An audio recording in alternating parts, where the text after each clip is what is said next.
Bihar Patna, Chhattisgarh Raipur, Goa Panaji, Gandhinagar, Haryana Chandigarh, Uttar Pradesh Shimla, Karnataka Bengaluru, Jharkhand Ranchi, Thiruvananthapuram, Kohima, Pradesh Bhopal,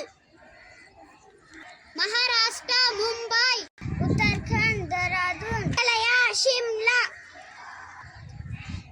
Mizoram नाइजवाल, Odisha Bhubaneswar, Punjab Chandigarh, Manipur Imphal, Rajasthan Jaipur, Gandak,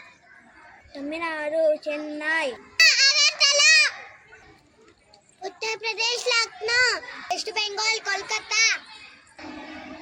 Telangana Hyderabad,